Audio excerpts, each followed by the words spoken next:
Por que o diabo desejava tanto o corpo de Moisés é uma revelação surpreendente escondida nas entrelinhas da Bíblia.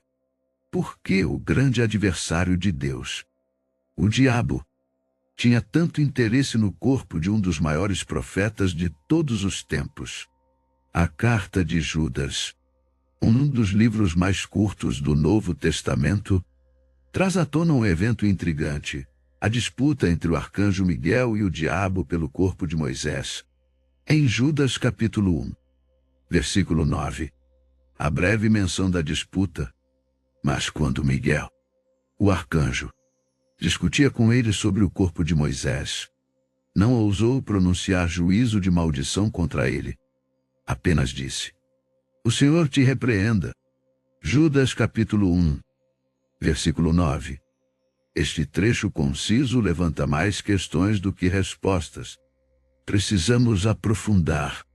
No contexto da carta de Judas, o escritor redige para alertar os seguidores de Jesus sobre líderes enganosos que se infiltraram na comunidade cristã, disseminando ensinamentos distorcidos e levando muitos a se afastarem da fé. Judas capítulo 1, versículo 4. Judas usa exemplos do Antigo Testamento para exemplificar o juízo de Deus contra aqueles que se rebelam contra ele, como os israelitas descrentes. Judas capítulo 1, versículo 5. Os anjos caídos. Judas capítulo 1, versículo 6. E Sodoma e Gomorra. Judas capítulo 1, versículo 7. É nesse contexto de rebelião e juízo que Judas menciona a contenda entre Miguel e Satanás, utilizando esse exemplo para ressaltar a audácia dos líderes enganosos que blasfemam contra as autoridades celestiais. Judas capítulo 1, versículo 8. Em contraste com a atitude respeitosa de Miguel, que não ousou julgar Satanás, mas apelou para a autoridade do Senhor. Judas capítulo 1, versículo 9. Ainda que a menção da contenda seja breve, revela algumas verdades importantes. Lembre-se que há uma batalha espiritual em curso no mundo invisível, onde anjos fiéis a Deus se opõem às forças do mal lideradas por Satanás. Efésios capítulo 6, versículo 12. Em segundo lugar, é evidenciado que até mesmo um anjo poderoso como Miguel reconhece a suprema autoridade de Deus e não age por conta própria, mas confia no juízo do Senhor. Daniel capítulo 10, versículo 13, versículo 21, capítulo 12, versículo 1. Apocalipse capítulo 12, versículo 7. Além disso, a singularidade desta menção na Bíblia sugere que há mais nesta história do que podemos compreender à primeira vista. Precisamos aprofundar na identidade dos personagens envolvidos, o arcanjo Miguel e o profeta Moisés. Precisamos aprofundar a identidade deste poderoso arcanjo. Quem é Miguel e qual é a sua posição na hierarquia celestial? O nome Miguel significa quem é como Deus em hebraico. Uma questão retórica que destaca a incomparabilidade de Deus. Este nome sugere que Miguel é um defensor da supremacia e soberania divinas. Alguém que luta contra aqueles que se opõem a Deus e usurpam sua autoridade. Na Bíblia, Miguel é mencionado por nome em 5 passagens. Daniel, capítulo 10, versículo 13. Versículo 21, capítulo 12. Versículo 1, Judas capítulo 1, versículo 9, e Apocalipse, capítulo 12, versículo 7. Nestas passagens, ele é descrito como um dos principais príncipes celestiais.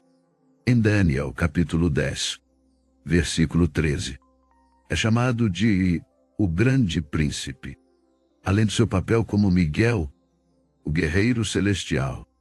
É também retratado como um guardião do povo de Deus. No livro de Daniel, capítulo 12, versículo 1. Ele é descrito como aquele que se levanta em defesa dos filhos do seu povo durante um período de grande tribulação. Isso mostra que Miguel tem um interesse especial no bem-estar do povo de Deus e age em seu favor em momentos de crise. Essa função protetora de Miguel também é evidente em Judas, capítulo 1, versículo 9, onde ele disputa com Satanás pelo corpo de Moisés. Embora os detalhes dessa disputa não sejam explícitos, podemos inferir que Miguel estava agindo para proteger o corpo de Moisés de algum plano maligno de Satanás.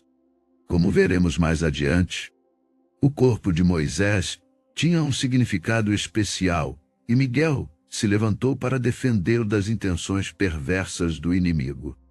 No Apocalipse, capítulo 12, versículos 7 a 9, Miguel e seus anjos luta contra o dragão maligno e seus anjos rebeldes. Expulsando-os do paraíso, Miguel não permitiria que Satanás utilizasse o corpo de Moisés para seus planos malignos. Ele se ergueu para proteger a integridade deste servo fiel e garantir que os planos de Deus não fossem frustrados. À medida que aprofundamos nossa compreensão desses elementos, a disputa entre Miguel e Satanás se tornará cada vez mais significativa e reveladora dos mistérios dos propósitos divinos. Precisamos considerar a relevância deste homem na história do povo de Israel e no plano redentor de Deus, desde seu nascimento miraculoso, como está registrado em Êxodo capítulo 2, versículos 1 a 10, até sua morte às portas de Canaã, conforme Deuteronômio capítulo 34, versículos 1 a 8. A vida de Moisés foi marcada pela intervenção divina e por uma relação única com o Senhor. Um dos momentos mais destacados da vida de Moisés foi seu encontro com Deus na sarça ardente, conforme Êxodo capítulo 3, versículos 1 a 4 e 17. Ali, Deus se revelou a Moisés como eu sou Deus autoexistente e eterno, que fiz uma aliança com Abraão, Isaque e Jacó. Deus incumbiu Moisés de confrontar o faraó e exigir a libertação de seu povo, prometendo estar com ele e capacitá-lo para realizar poderosos milagres. Sob a liderança de Moisés, Deus executou 10 pragas devastadoras sobre o Egito, demonstrando seu poder supremo sobre os deuses egípcios e forçando o faraó a deixar os israelitas partirem. No momento crucial, Deus estabeleceu a celebração da Páscoa como um memorial eterno da libertação do seu povo, que apontava para a redenção final por meio de Cristo, o Cordeiro de Deus. Êxodo capítulo 12, versículo 1 a 28. João capítulo 1, versículo 29. Primeira carta aos Coríntios, capítulo 5, versículo 7. Após saírem do Egito, Moisés continuou desempenhando um papel fundamental como mediador entre Deus e o seu povo. No Monte Sinai, Deus entregou a Moisés os 10 mandamentos e outras leis que seriam a base da aliança mosaica. Êxodo capítulo 19 a 24.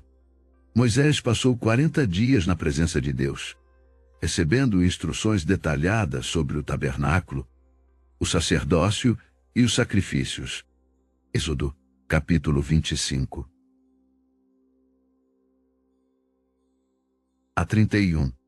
Ele se tornou a voz de Deus para o povo, transmitindo a sua vontade e intercedendo por eles ao longo das décadas de peregrinação no deserto. Moisés enfrentou inúmeros desafios, desde a rebelião e a idolatria do povo até as ameaças de nações inimigas.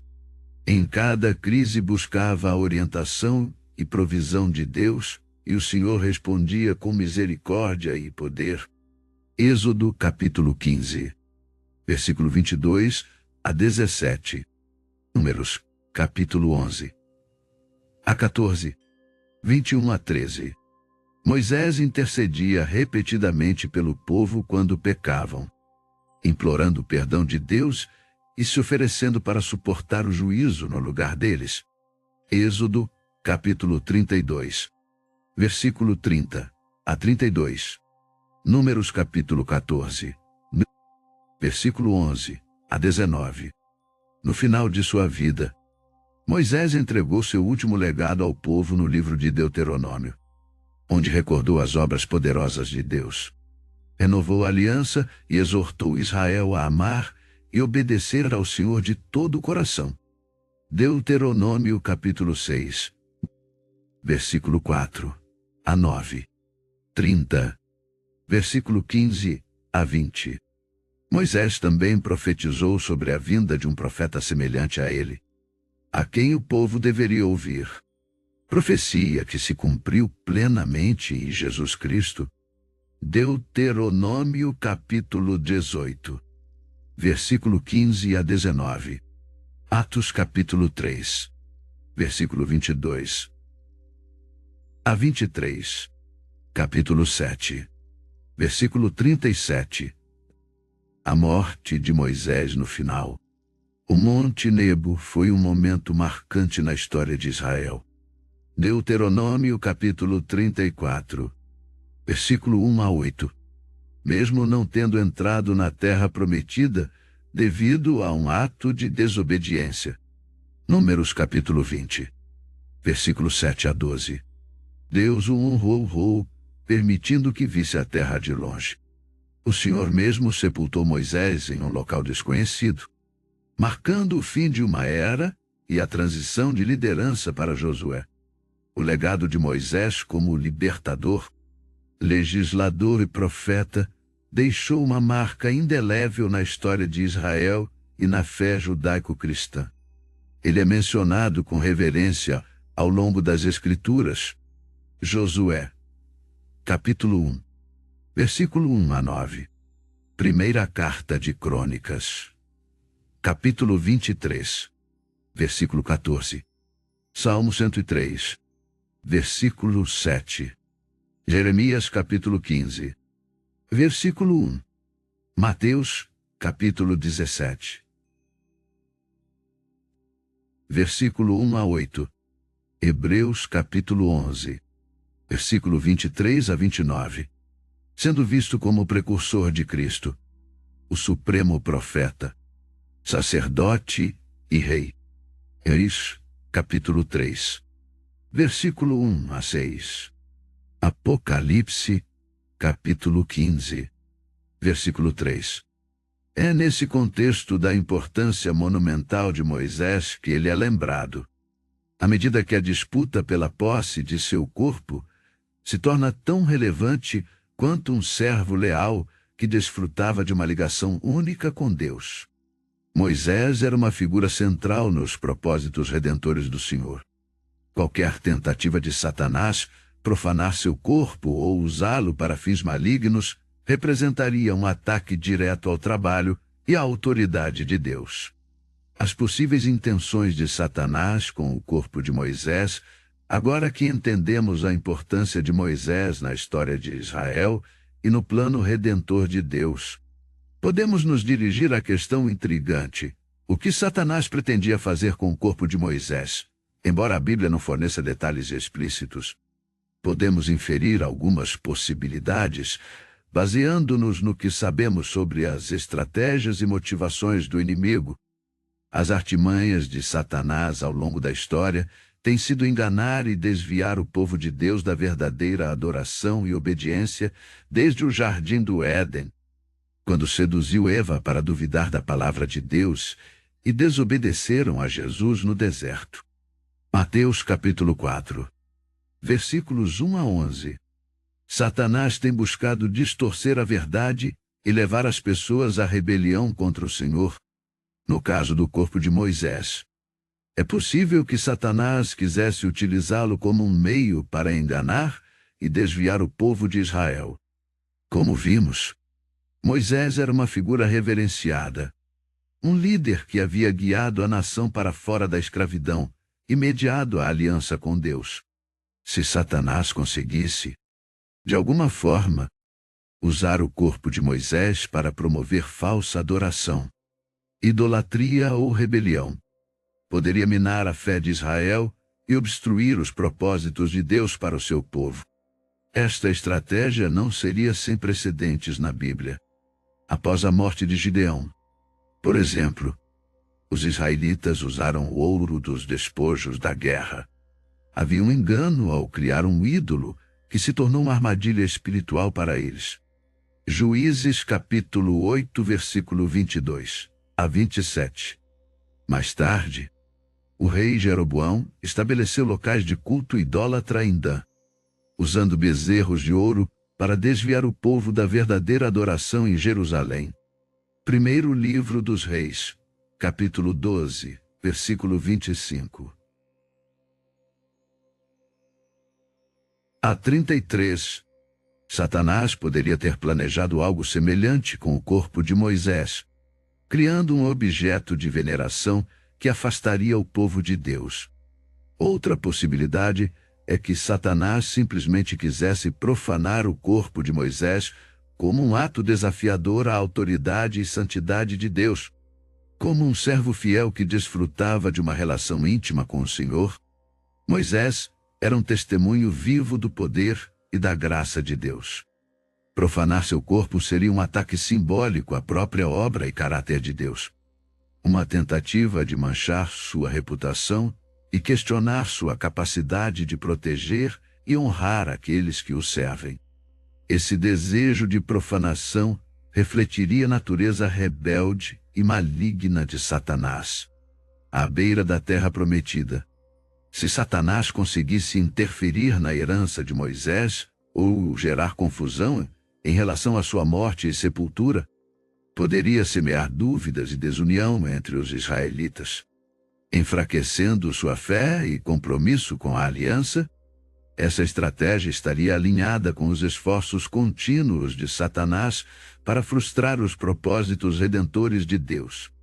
Ao longo das Escrituras, vemos o inimigo tentando impedir o cumprimento das promessas divinas, seja através da perseguição dos patriarcas, Gênesis capítulo 12, versículos 10 a 20, capítulo 20, versículos 1 a 18. Da escravidão dos israelitas no Egito, Êxodo capítulo 1, versículos 88 a 22, ou das ameaças à linha messiânica, Segunda Carta aos Crônicas, capítulo 21, versículos 4 a 7, capítulo 22, versículos 10 a 12. Atacar a herança de Moisés seria mais uma tentativa de Satanás de sabotar o plano de Deus e impedir que seu povo alcance seu destino. A ousadia de Satanás ao confrontar um anjo de Deus. A disputa entre Miguel e Satanás pelo corpo. A presença de Moisés não é apenas significativa pelo que revela sobre as más intenções do inimigo, mas também pela coragem chocante que Satanás demonstra ao confrontar diretamente um anjo poderoso de Deus. Para compreender a magnitude desta audácia, precisamos considerar a natureza e a história da rebelião de Satanás contra Deus. Inicialmente criado como um ser celestial ungido, cheio de sabedoria e perfeito em formosura, conforme Ezequiel, capítulo 28, versículos 12 a 15.